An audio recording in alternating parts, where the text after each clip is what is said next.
York Knicks, who are just flexing their muscles in these playoffs. They have outscored their opponents by 194 points through 10 games in this playoffs. The best differential by any team over a 10-game span in NBA playoff history, breaking a record previously held by those Warriors in 2017. That 194-point differential, it's also the best by any team through the first 2 rounds of the playoffs since 1984, which is when they expanded the playoffs to 16 teams. The previous best was 160, so it wasn't even close. And the Knicks are averaging over 120 points per game in these playoffs. That's the highest by any team in the playoffs since the '87 Lakers, the height of the Showtime Lakers. We're talking about maybe the best of all the Showtime Lakers teams. So this Knicks offense has been just ridiculous through 10 games of these playoffs, and it is a wrinkle/change that has led to it. Brendan, last year in the playoffs, Karl-Anthony Towns had 24 assists and 40 turnovers. This year in the playoffs, 66 assists and 28 turnovers. Wow. Think about how different that is. So you're going to see right here a little pin down, a little screen here on the side action, and then what you're going to watch is Jalen Brunson is going to take this, and it's going to look like a dribble handoff, and he's going to cut this gap. Now, as the play develops and continues to go, here, he goes around, boom. And now, as this happens, okay, you're going to see multiple things. Number one, Tyrese Maxey's going to have to make a decision. Is he going to help here off this angle of Brunson coming down this way? Paul George in this corner? The thing to pay attention to is look at this gap of space right here between Joel Embiid and Karl-Anthony Towns. Karl-Anthony Towns has the vision, since there's no ball pressure, to watch everything. Look at his passing ability. As he's going to watch Tyrese Maxey drop down to this little gap right here, you're going to see him hit deuce for a quick 3. Look how quick the 3 goes. Boom, goes up, makes a read. Bam, 3-point shot, knockdown. Next play, another play here, a little dribble handoff. What's he doing defensively? You're forcing Joel Embiid to come down. You're forcing Kelly Oubre to come over the top. You're going to see Karl-Anthony Towns. A little pick and pop action here. The beautiful thing about this is, pay attention. 19 seconds in the shot. 4 seconds have gone up the shot clock. Pace and space. Playing fast. Keeping Joel Embiid moving off his feet. Play goes, boom, goes into it. Catch, shoot, bam, shot already. Next play. How about we just invert a little ball screen action? Now we're going to have a up screen here.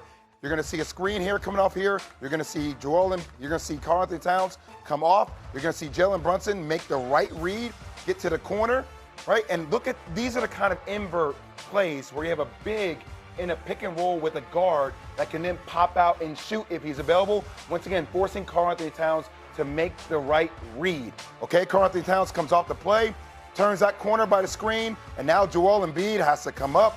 Joel Embiid comes up, and once again, Karl-Anthony Towns with the vision, just seeing the pass before it even happens.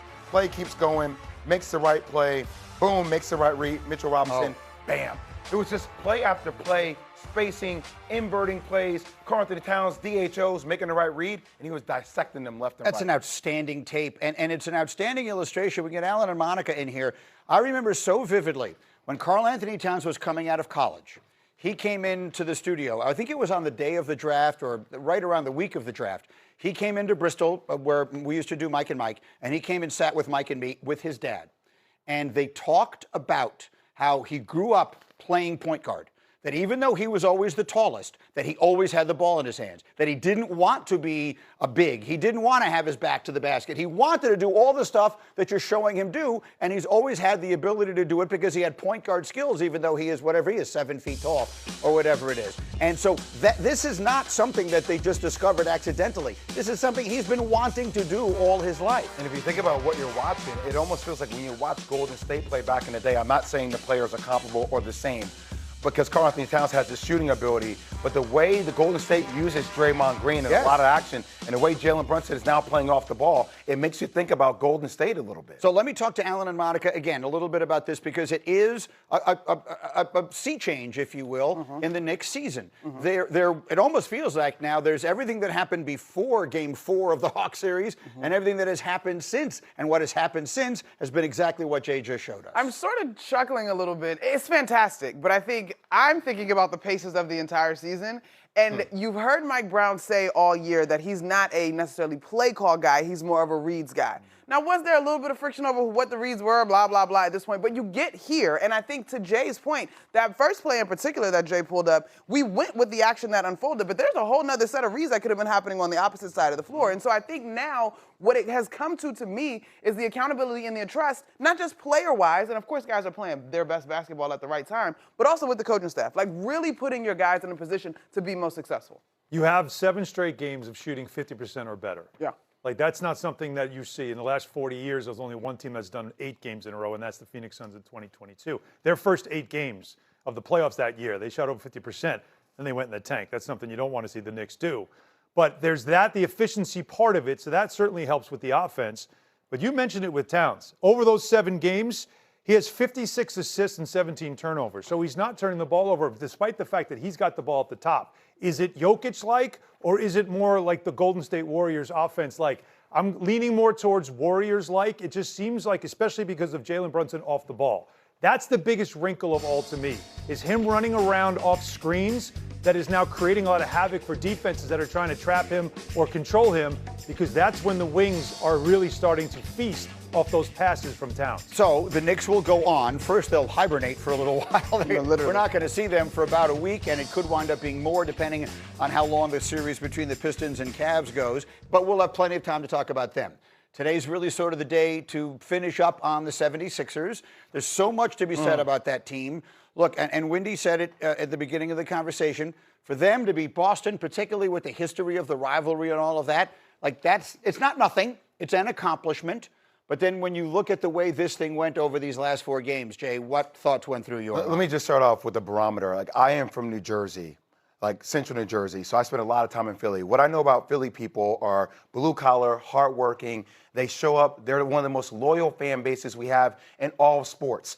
They've quit on their own team, and it's deserving of it. Look at the Flyers. The Flyers got swept by the Hurricanes. You know what the Flyers got? A standing ovation. Yeah. Because the Flyers at least fought. And what you're seeing, just show the one clip by Joel Embiid, and I know he's hurt, but like it was just play after play after play where all Philly fans wanted to see was just effort, And last night in a Game 4, a closing out scenario, every time a Knicks shooter made a shot, it felt like a home game for the New York Knicks. Look at Grimes because there. it's that effort right Look at there. Grimes. Look at Grimes. That's like, what I'm saying. What are you doing? He's like, what are you doing? Like, they have no idea what they're doing. That's a closeout game.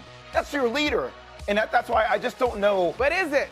It's Yeah, not. exactly. It's not. But you know what? When you get paid like a leader, you're supposed to be the leader. That's not the case, though. I'm with you. It's Maxey. We're on the same. It's Maxey, right? Maxey. I was looking for some ketchup yesterday after the game. Anyway, stumbled into the hall where VJ Edgecombe and Tyrese Maxey are waiting to go into their press conferences, and I did not see anyone else prior to their press conference, so I cannot say what the energy was like. But between the two of them, first of all, I wasn't supposed to be in the hallway, but anyway, you could feel the weight of what just happened on those young men. Right? And they go on and make their statements. Maxey talks specifically about how much it sucked to feel like you were in the Garden in Philly.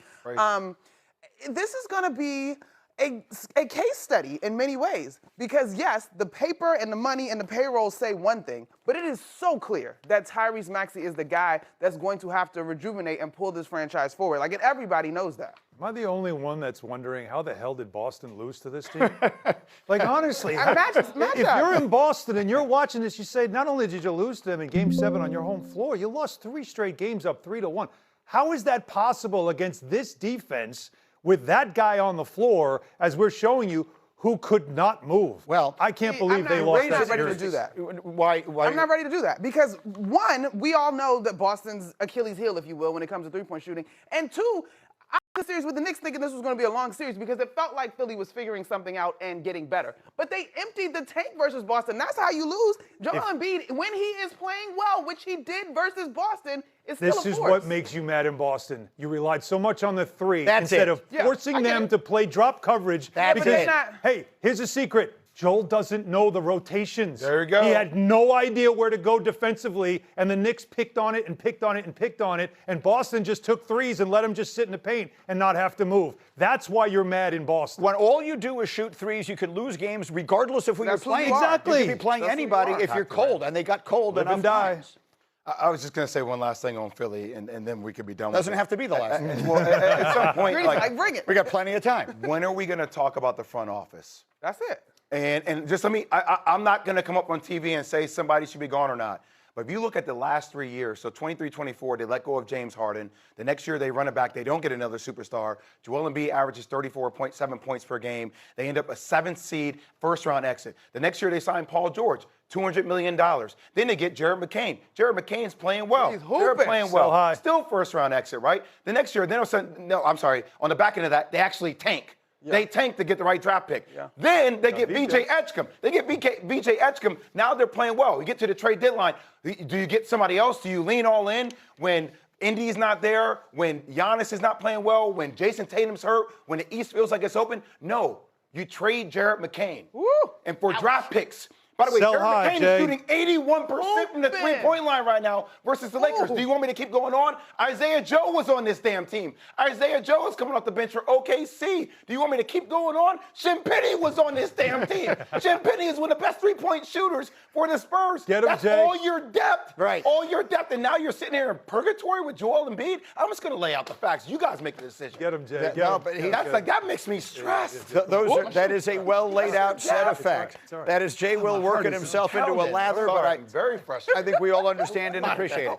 It was tough to watch. I mean, it was tough to watch this happen. The one game that I went to when I was sitting right there was the one game that was close. Yep. And in the fourth quarter, I mean, I happened to be sitting this close to him. Maxey looked exhausted. Yeah. I mean, he just had nothing left mentally. because they had absolutely no depth. Other teams. Let me do Hitting the Mark, guys. It's brought to you by DraftKings, Get him, Jay. And we are